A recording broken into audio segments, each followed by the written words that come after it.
Taste the Daily. அண்மை செய்தி. சட்டமன்றத்தில் அதிமுக சட்டமன்ற உறுப்பினர்கள் பேசுவது, அமர்ந்திருப்பது போன்ற காட்சிகளை நேரலையில் காட்டாமல் திமுக அரசு இருட்டடிப்பு செய்துள்ளது.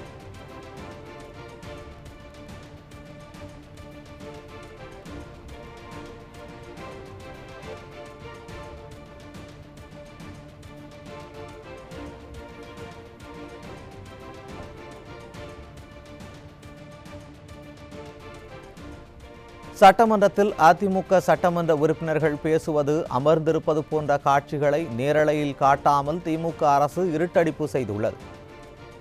இதுகுறித்து எதிர்க்கட்சி துணைத் தலைவர் ஆர்பி உதயகுமார் கேள்வி எழுப்பியுள்ள நிலையில், தொழில்நுட்ப கோளாறு காரணமாக நேரலை செய்ய முடியவில்லை என சபாநாயகர் அப்பாவு விளக்கம் அளித்துள்ளார். இதுகுறித்த கூடுதல் விவரங்களை தலைமை செய்தியாளர் ஜெயக்குமார் வழங்க கேட்கலாம். வணக்கம் ஜெயக்குமார், கூடுதல் விவரங்களை வழங்கலாம். தமிழக சட்டமன்றம் என்பது திமுகவினுடைய புகழ் மட்டும் பாடக்கூடிய கூடாரமாக மாறியிருக்கிறது. எதிர்க்கட்சிகள், சட்டமன்ற உறுப்பினர்கள் பேசக்கூடிய எந்த விஷயத்தையுமே அவர்கள் நேரலை செய்யாமல் தொடர்ந்து துண்டித்து வருகிறார்கள். இன்றைக்கு சபாநாயகர் முழு பூசணிக்காயை சோற்றில் மறைப்பது போல ஒரு தகவலை வெளியிட்டிருக்கிறார். தொழில்நுட்ப கோளாறு காரணமாக நேரலை செய்ய முடியவில்லை என்று அவர் சொல்லியிருக்கிறார். அதே நேரத்திலே தொடர்ந்து 4 நாட்களாக திமுகவினுடைய முதலமைச்சரில் இருந்து சட்டமன்ற உறுப்பினர்கள் வரை அவர்கள் பேசுவதை முழுமையாக நேரலை செய்யப்படுகிறது. பிரதான எதிர்க்கட்சியாக இருக்கக்கூடிய அனைத்திந்திய அண்ணா திராவிட முன்னேற்ற கழகத்துடைய பொதுச் செயலாளர், சட்டமன்ற எதிர்க்கட்சி தலைவர், முன்னாள் முதலமைச்சர் புரட்சித் தமிழர் எடப்பாடி கே பழனிசாமி அவர்கள், அதே போல அதிமுகவினுடைய ஒவ்வொரு சட்டமன்ற உறுப்பினர்கள் யாராக இருந்து பேசினாலும் அனைத்துமே அது துண்டிக்கப்படுகிறது நேரலை. அதே நேரத்தில் கருப்பு சட்டை அணிந்து, அதே போன்று யார் அந்த சார் என்கிற பேட்ச் அணிந்து செல்கிறார்கள். டங்ஸ்டன் சுரங்கம் தடுக்கப்பட வேண்டும் என்பதற்காக முகக்கவசம், விழிப்புணர்வு முகக்கவசம் அணிந்து செல்கிறார்கள். இவற்றையெல்லாம் அந்த பக்கமே கேமராக்கள் திருப்புவதில்லை. கேமராக்களே தொடர்ந்து அவர்கள் ஆண் கூட செய்யாத அளவிற்கு கேமராக்கள் துண்டிக்கப்பட்டிருக்கிறது.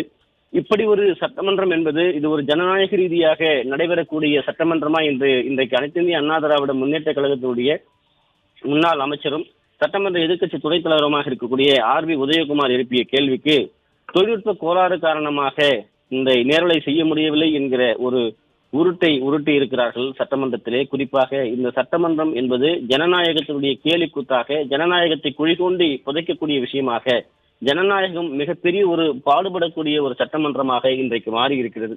எதிர்க்கட்சிகள் மக்களுடைய பிரச்சனை குறித்து பேசுவதற்கு, குறிப்பாக அண்ணா பல்கலைக்கழகத்திலே 2ஆம் ஆண்டு பொறியியல் படிக்கக்கூடிய மாணவிக்கு இழைக்கப்பட்ட அநீதி குறித்து பேசுவதற்கு இவர்களுக்கு வாய்ப்பு மறுக்கப்படுகிறது. அது பற்றி பேசினால் நேரலை துண்டிக்கப்படுகிறது.